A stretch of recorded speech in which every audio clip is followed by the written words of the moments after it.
আসসালামু আলাইকুম, welcome to Minha Akter Bushra another rainbow ব্লকে। আজকে আমি আপনাদের মুরগির দিয়ে আলু দিয়ে ঝোল রান্না করে দেখাবো। আমি মুরগি আর আলুটাকে আগে আদা রসুন দিয়ে তারপর লবণ দিয়ে মেখে ম্যারিনেট করে রাখছিলাম।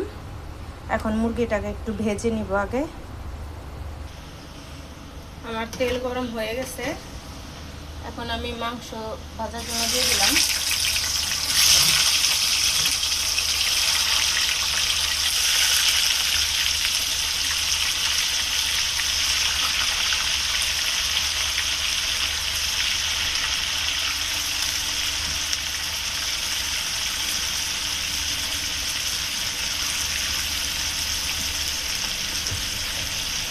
আর এবার আমার মাংসটা ভাজা হোক।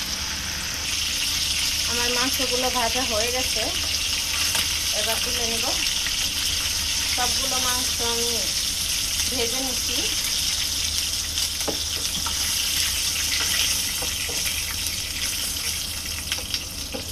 আমার মাংস ভাজা শেষ, এখন আমি আলুগুলো ভেজে নেব।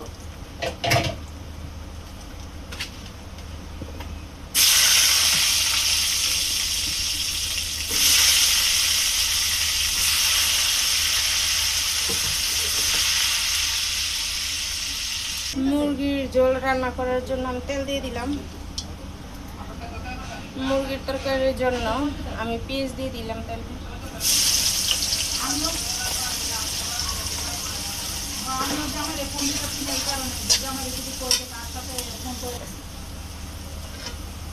আদা রসুন বাটা দিয়ে দিলাম।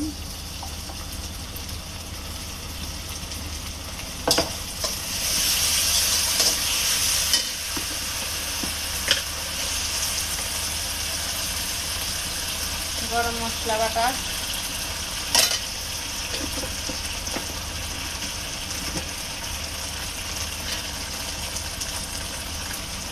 হলুদ মরিচের গুঁড়া,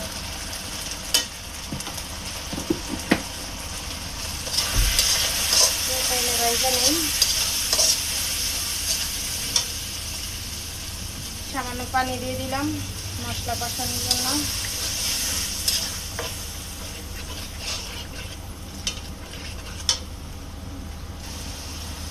আমার মশলাটা কষানো হয়ে গেছে, এবার আলু আর মুরগিটা দিয়ে দেবো, ভাজা মুরগিটা। এবার সামান্য পানি দেবো, মুরগিটা আর মশলাটা একসাথে কষানোর দিকে। আমার মুরগিটা কষানো হয়ে গেছে, এবার জল দিয়ে দিলাম।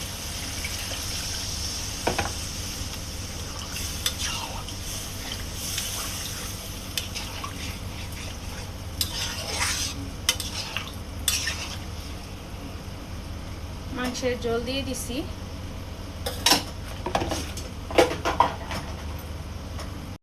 হয়ে গেছে। আপনাদের যদি ভিডিওটা দেখে ভালো লাগে তাহলে লাইক কমেন্ট শেয়ার করবেন, সাবস্ক্রাইব করবেন, ফলো দিয়ে আমার পাশে থাকবেন। এভাবে রান্না করে আপনারা খেয়ে দেখবেন, খুবই ভালো লাগবে। আপনাদের সবাইকে আমার ভালোবাসা ও শুভেচ্ছা রইল। আসসালামু আলাইকুম, আল্লাহ হাফেজ।